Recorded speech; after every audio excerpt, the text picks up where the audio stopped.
திராவிட முன்னேற்றக் கழகத்தின் தலைவரும் தமிழக முதல்வருமான ஸ்டாலின் அவர்கள் தனது பதவியை ராஜினாமா செய்வதற்கு தயார் என்றும் திமுகவை சார்ந்த எந்த ஒரு நிர்வாகியாக இருந்தாலும் அவர்கள் குற்றம் செய்யப்பட்டிருப்பதை நிரூபித்தால் அதற்கான சரியான தண்டனையை பெற்றுத்தர தவறிவிட்டால் உடனடியாக எனது பதவியை ராஜினாமா செய்து கொள்கிறேன் என்று 3வது நாள் சட்டப்பேரவை கூட்டத்தொடரில் பேசியுள்ள முதல்வர் ஸ்டாலின் அவர்களது பேச்சால் அதிமுகவினர்கள் அதிர்ச்சியடைந்து விட்டார்கள். குறிப்பாக 1வது நாள் சட்டப்பேரவை கூட்டத்தொடரில் பதாகையுடன் மறைத்து வைக்கப்பட்ட டிஃபன் பாக்ஸின் மூலமாக ஆளுநர் உரை முடிந்ததற்கு பிறகு ஆளும் கட்சியினர்களை எதிர்த்து கோஷமிட்டதன் காரணமாக அதற்கு தக்க பதிலடிகளை கொடுத்துள்ளதாக திமுகவினர்கள் தெரிவித்து வருகிறார்கள்.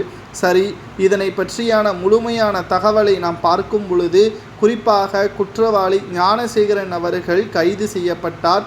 பாதிக்கப்பட்ட பெண் வாக்குமூலம் கொடுத்தார். ஆனால் வாக்குமூலத்தில் யாரோ ஒரு சார் என்று குற்றவாளி பேசினதாக அந்த பெண் வாக்குமூலம் கொடுத்ததை ஏன் பதிவு செய்யவில்லை? அது மட்டுமல்ல, குற்றவாளி சிறையில் அடைக்கப்படுவதற்கு முன்பாகவே பாதிக்கப்பட்ட பெண் FIR வெளியானது எப்படி? குறிப்பாக 20 வழக்குகள் கொண்ட ஞானசேகரன் அவர்கள் சுதந்திரமாக சுற்றித் திரிவது எப்படி?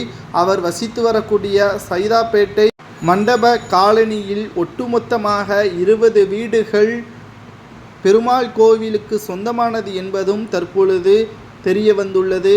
தனியாக விசாரணையை நடத்தி வரக்கூடிய 3 IPS பெண் அதிகாரிகள் கொண்ட குழு மூலமாக தற்பொழுது விசாரணையும் நடத்தப்பட்டு வருகிறது.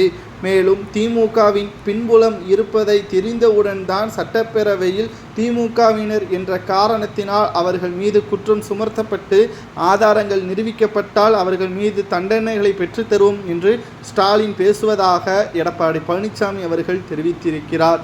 ஏன் அன்றே தெரிவிக்கவில்லை? பல மாதங்களாக இந்த பிரச்சனை தமிழக மக்கள் மத்தியில் பல்வேறு அரசியல் கட்சி தலைவர்கள் பிரச்சாரத்தையும் போராட்டத்தையும் நடத்திய பிறகு கடைசியாக சட்டப்பேரவையில் கூறுவதற்கு காரணம் என்ன? நற்பெயரை பெற்றுக்கொள்ள வேண்டும் என்பதற்காகவா என்ற கேள்விகளையும் தற்பொழுது சட்டப்பேரவையிலேயே பதிலடியை கொடுத்துள்ளார். மேலும் உங்களது பதவி நிச்சயமாக பறிபோவது உறுதிதான், அது இன்னும் குறுகிய காலம்தான் இருக்கிறது என்றும் அதுவரை எவ்வளவு பேச முடியுமோ பேசிக்கொள்ளுங்கள், நிச்சயமாக மக்கள் உங்களை மன்னிக்க மாட்டார்கள் என்று எடப்பாடி பேசியுள்ளார். இதை பற்றி உங்களது கருத்துக்களை கமெண்ட் வாயிலாக கூறுங்கள்.